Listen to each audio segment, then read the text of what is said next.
I bought an apartment with my own money and someone decided half of it legally belongs to them because of something that happened before I could walk or talk. I'm 26 years old. I own a small apartment, $149,000, nothing fancy, one bedroom, a kitchen with slightly outdated appliances, and a bathroom that took me 3 weekends to properly caulk. I bought it at 24, after 2 years of working in IT support and eating enough ramen to qualify as a carbohydrate enthusiast. It's mine. I have the deed. My name is on the mortgage. My sister is 33. She believes she owns half of it. Not because she contributed to the down payment. Not because she helped me move in or painted the walls or co-signed anything. She believes she owns half my apartment because, from the time I was born until she left for college at 18, we shared a bedroom. I was 0 to 8 during those years. She was 7 to 15. Let me sit with that for a second, because I still have to sometimes. She wants $75,000 because we shared a room when I was 0 to 8 and she was 7 to 15. I was a baby. I didn't choose to be born, didn't choose the house, didn't choose the sleeping arrangements. She's billing me for parental decisions I couldn't influence from a crib. I know how absurd that sounds. I also know, sitting with my sister in her small rental apartment last spring, watching her lay out her case with intensity of someone who had been rehearsing it for years, possibly decades, that to her, it is completely, utterly, devastatingly real. That's the part that makes this hard to write about. She's not a cartoon villain. She's my sister, and she's in genuine pain. She's just directing that pain at the wrong address. The setup: a 2-bedroom house and a new baby. My family was not wealthy. My parents owned a modest 2-bedroom house in a working-class neighborhood, the kind of house where modest is generous and 2 bedrooms is aspirational thinking dressed up as adequate. When my parents decided to have a second child, me, they were working with what they had. There was no expansion plan. There was no financial runway for adding square footage. There was a second bedroom, and it belonged to my sister. Then I arrived, and it didn't anymore. My sister was 7 when her private room became our shared room. The arrangement was practical and, for our family, unavoidable. Bunk beds installed, closet space divided, curtain hung down the middle as a negotiated peace treaty neither of us was old enough to ratify properly. She took the top bunk. I got the bottom. She had the left closet. I had the right. She had the half of the room with the window. I had the half with the door. She lived in that arrangement for 8 years, from 7 to 15, until she left for college at 18. Wait, I need to correct myself there, because my sister points out that correction matters. She didn't leave at 15. She left at 18. She stayed in that room, with me, until she packed for college. By then I was 10. I barely remember most of it. That's not dismissiveness, it's just developmental reality. I was an infant, then a toddler, then a young child. My memories of that room are fragmentary and soft-edged, the feeling of the bottom bunk being a kind of cave, the curtain that divided our halves, the particular sound of my sister crying after what I later understood were arguments about space and privacy and noise. I remember her frustration when I touched her things. I remember being shooed away from her half of the room. I remember, somewhere around age 6 or 7, understanding that she didn't really want me there, not because she was cruel, but because I was, in the honest taxonomy of her experience, an intrusion. For my sister, those years are preserved in high resolution. She remembers trying to study while I ran toy cars across the floor. She remembers having to change clothes while I was in the room, the curtain providing imperfect privacy, nothing approaching dignity. She remembers trying to have phone conversations, teenage, social, identity-forming conversations, while a small child demanded attention or threw a tantrum or simply existed loudly.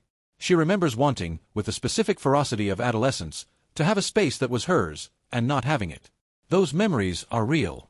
The experience was real. Shared rooms in adolescence are genuinely difficult, and I'm not going to pretend otherwise. What I'm going to push back on is the invoice. Update 1. The conversation I didn't see coming. My sister and I were never particularly close. After she left for college, we saw each other at family events, Christmas, a cousin's wedding, the occasional summer barbecue, and the interaction was always politely distant. She was the older sister I barely knew. I was the younger brother who'd apparently made her life difficult by being born into a 2-bedroom house. Last spring, she called and asked if we could meet. A serious conversation, she said. Unusual enough that I agreed without thinking too hard about what serious might mean. She lives in a small rental apartment, 1 bedroom, which I noted without saying anything. The apartment had the particular atmosphere of someone who had tried hard to make it feel like home and hadn't quite succeeded. Plants that needed water. Bills on the counter that she shuffled aside when I sat down. A tension in the room that I didn't immediately understand. She'd been thinking, she said. really thinking for a long time about why our lives had gone so differently. She'd done well enough in school. She'd gone to college. She'd worked. And yet, she gestured at the apartment, at herself. Here she was. Retail management at 33. Single. Renting. Struggling in ways that felt, to her, disproportionate to her effort. And then she'd realized, she said. It started with the room. When you were born, I lost my private space. She said this with a flatness that told me she'd rehearsed it. For 8 years, I couldn't study properly. I couldn't develop normally. I couldn't have the adolescence I deserved. My grades suffered. My social development suffered. My entire life trajectory changed because of those 8 years. Your apartment, built on your education and career that developed unimpeded, needs to compensate me for 8 years of privacy you took. I want to describe the silence that followed, because it was an unusual kind of silence. Not the silence of processing something shocking, exactly. More the silence of trying to figure out if you'd heard correctly. You want compensation, I said carefully. For the shared room. $75,000, she said. Half your apartment. That's modest. That's less than fair. She had math. She'd done math. 8 years of shared room had damaged her grades. She estimated 1 letter grade per class, approximately. Better grades would have gotten her into a better college, a better network, a better career, better earnings. The lifetime differential, she said, could easily be hundreds of thousands of dollars. She was being reasonable. She was only asking for $75,000. I asked the question that I think anyone would ask. Mom and Dad decided to have me. Mom and Dad arranged the room. Why are you asking me for money instead of them? She'd anticipated this. They don't have money. You do. And it wasn't their presence in my room, it was yours. Every night, every morning, for 8 years you were there. They made the decision. You were the consequence. I'm asking the consequence to pay, since the decision-makers can't. I went home that night and sat in my apartment, with its 1 bedroom and its improperly caulked bathroom, and tried to figure out what had just happened. Update 2. Checking the evidence. I am, professionally, someone who troubleshoots problems. IT support trains you to identify where the story someone is telling you about what's wrong doesn't match what you can actually verify about the system. When my sister said the shared room had damaged her grades, her college trajectory, her entire life, I did what I do. I checked. I talked to my parents. My father, who is not a patient man but who is an honest one, had a clear memory of my sister's high school years. Her grades weren't bad because of the room, he said. She didn't study because she didn't want to. She was on the phone with friends, watching TV, hanging out.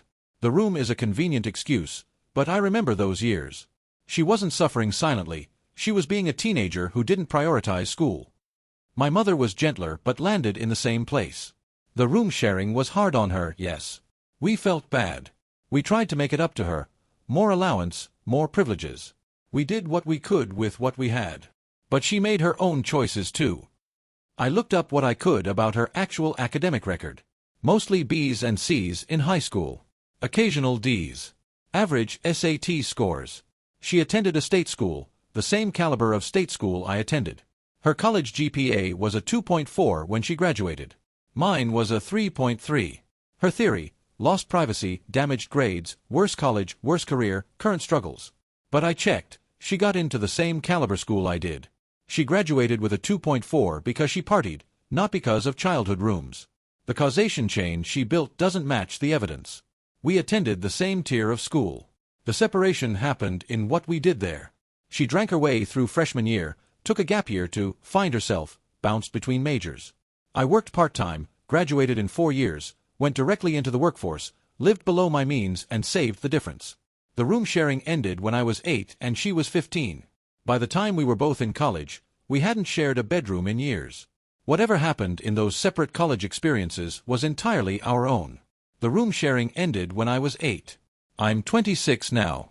18 years of separate development. How do 8 years of childhood proximity outweigh 18 years of adult choices?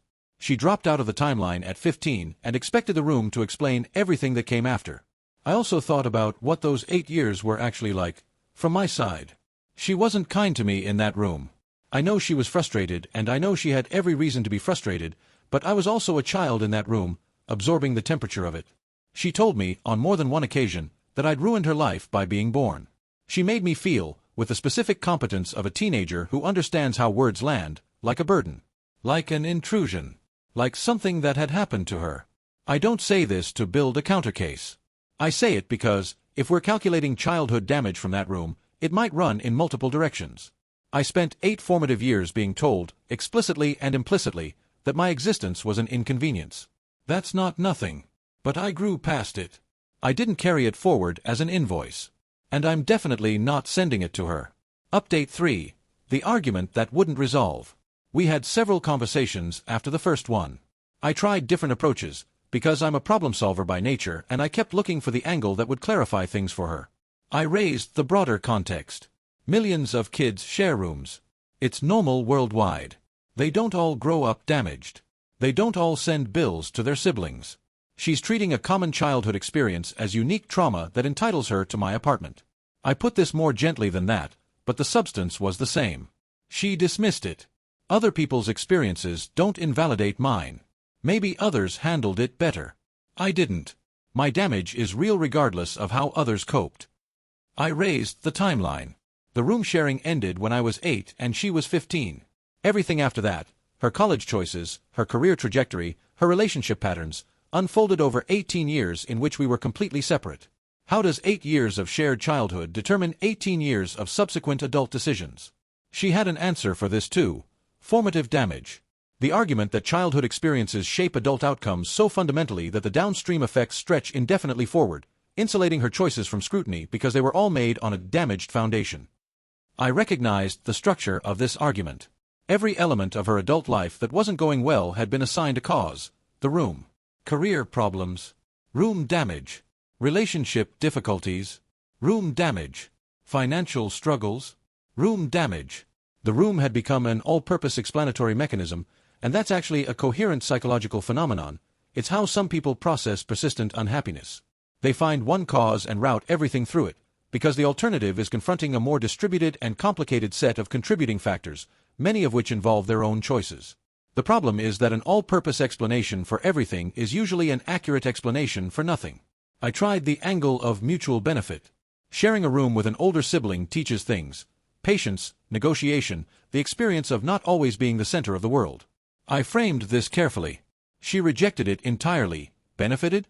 I was a free babysitter. Any skills I learned were forced on me without consent. That's not benefit, that's labor. I pointed out that she was never a designated babysitter. Our parents were home, and being in the same house as a younger sibling isn't babysitting. She expanded the claim. Now there were unpaid babysitting hours to add to the shared room grievance. The bill was growing as the conversation continued. And then she issued the ultimatum that I think revealed what this was really about. If you don't pay, you're proving what I always knew, that you took and never gave back. You took my space, my privacy, my development.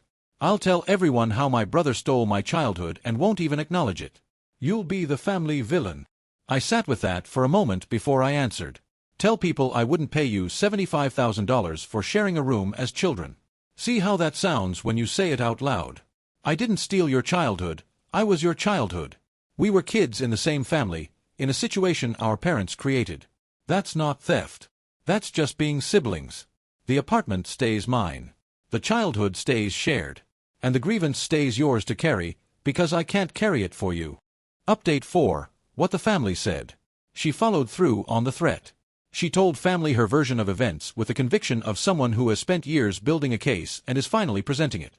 The reaction, almost universally, was some variation of, "She wants money for sharing a room?" Even the relatives who thought I could be more understanding, and a few said this, the type of relatives who believe every conflict can be resolved with more empathy and a smaller ego, didn't think the claim was valid. The $75,000 demand for childhood room sharing hit a common-sense wall that sympathy couldn't really scale. My parents were hurt in a way I hadn't anticipated. My mother called me, upset, not at me, but at the reframing. Their decision to have a second child in a 2-bedroom house, made from economic limitation and genuine love, was being characterized as the origin of my sister's suffering. Their careful budgeting, their attempts to compensate her with allowance and privileges and extra attention, their genuine guilt about the arrangement, none of that was in her narrative. Her narrative had a villain, and in its most convenient version, the villain was me. My father was quieter about it, but he said something that stayed with me: "She's been carrying this for 30 years. It was never going to end well." I think he's right. I think this grievance had been growing since she was 7 years old, since the morning a crib appeared in her room and her private space became a shared one. I think it calcified through her adolescence into something that felt load-bearing, an explanation for everything that was hard. And I think when I bought my apartment at 24, something in her accounting shifted. I had something. The grievance had an object. The unpayable debt had suddenly found a form it could take. She stopped speaking to me after I held my position. Family gatherings became choreographed avoidances. She'd arrive late if I was already there, or leave early, or simply not come. The childhood room we'd shared became, in a dark irony, the cause of complete adult distance. 8 years of forced proximity led to permanent chosen separation. She wasn't kind to me in that room. She told me I ruined her life. Made me feel like a burden. If we're calculating childhood damage, maybe it goes both ways. But I'm not billing her for the resentment I absorbed. I grew past it. She's still in that room, mentally, waiting for payment. Update 5. 1 year later. I still have my apartment. I routed the bathroom myself last fall, which felt like progress. My sister still struggles. She's still in retail management, still in the rental apartment, still carrying the room as her primary explanation for why her life looks the way it does. I know this through family reports, not through contact. We haven't spoken since the final conversation. Here's what I've thought about, in the years since all this happened. What would the $75,000 actually fix? Not her career. She'd still be in retail management the week after the payment cleared. Not her relationships. Not her GPA from a decade ago. Not her sense that her life has gone differently than she deserved. The money would have been absorbed, spent, and eventually she'd have found her way back to the room as explanation for whatever came next. The grievance is structural. It isn't financial. Money was the form it took when I had money, but the core of it predates me having anything at all. She needs, something I genuinely can't provide. Not $75,000. A different relationship with her own history. The ability to see those 8 years as a difficult part of childhood that happened and ended, rather than the permanent injury that explained everything. Some process of placing her adult struggles in conversation with her adult choices, rather than routing them entirely through an arrangement that ended when she was 15. I can't give her that. That's internal work, probably the kind that happens in a therapist's office over a long period of time, and it requires her to want it. She hasn't shown any signs of wanting it. She's shown signs of wanting $75,000. I visited my parents recently. I walked through the house, familiar and smaller than I remember, the way childhood homes always are, and I stopped at the door of the room. It's a guest room now. Neutral furniture. No bunk beds, no curtain divider, no evidence of the 8 years that happened inside it. Just a room. Blue walls, a bed with a floral comforter my mother chose, a small dresser. I stood in the doorway and tried to remember it as it was. I got fragments, the cave feeling of the bottom bunk, the shape of the curtain in the half-dark, the sound of my sister's frustration at some infraction I was too young to understand. 8 years of my childhood happened in this room. I carry almost none of it. 8 years of my sister's adolescence happened here too. She carries all of it. Same room. Different experiences. Different stories. Different claims. She sees a site of injury and debt. I see a room where childhood happened and ended. Neither of us is entirely wrong about what it was. We're entirely different in what we did with it after we left. Reflection. What this was really about. I've turned this over enough times now that I think I understand it. My sister needed an explanation for her struggles that wasn't her responsibility. That's not a unique need, it's deeply human. Looking outward for the cause of inward pain is something all of us do to varying degrees. The question is whether the explanation you land on is accurate and whether it allows you to move forward. The room is, as an explanation, perversely perfect. It's fixed in the past. She can't be held responsible for what she would have done differently in a private room she never had. It's unchangeable. No amount of effort now can undo those 8 years. It involves a concrete other party, me, who now has something measurable and claimable. And it's unfalsifiable in the way that emotional narratives often are. She felt damaged, the damage was real to her, and feelings of damage are difficult to argue against without seeming dismissive. Dad said her grades weren't bad because of the room, she just didn't study. She was on the phone, watching TV, being a teenager. The room is a convenient excuse that appeared decades later when I had something worth claiming. But the evidence didn't support the architecture. She got into the same school I did. The room sharing ended when she was 15, and the choices she made between 15 and 33 were hers. Millions of people share rooms as children and don't carry it forward as a permanent grievance that entitles them to their siblings' property. She needs something the money wouldn't buy. She needs to look at those 18 years of separate adult life and find her own agency in them. Find the moments where she chose one thing over another, where effort diverged from potential, where the path she walked was the path she chose. That's hard. It's harder than the room narrative. It requires accepting responsibility for outcomes rather than explaining them. My apartment isn't therapy for her narrative. And I am not the person who can make her do that work. I can only decline to fund the story she's built instead. Final reflection. My sister wants $75,000 because we shared a bedroom when I was 0 to 8 years old.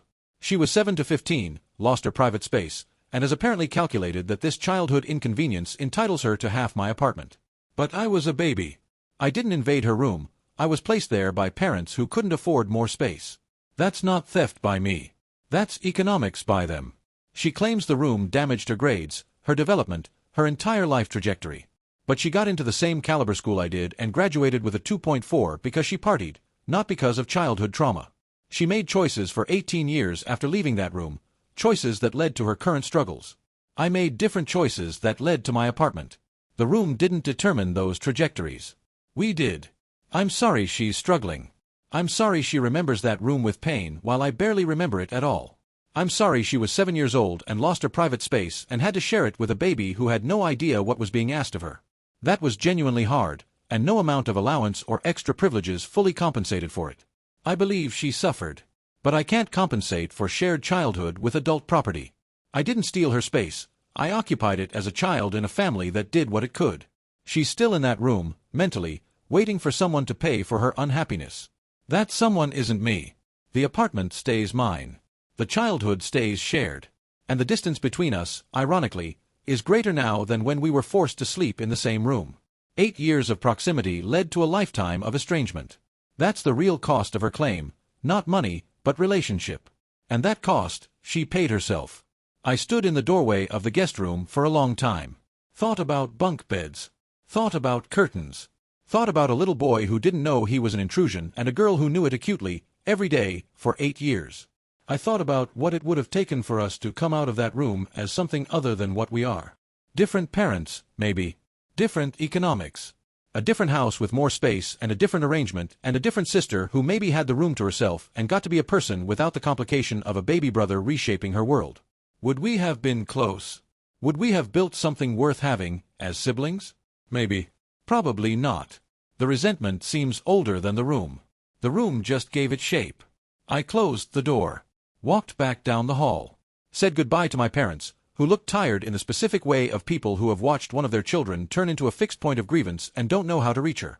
Drove home to my apartment. 1 bedroom. 1 bathroom, reg-routed. Mine. The room is closed. The childhood is over. The apartment is mine.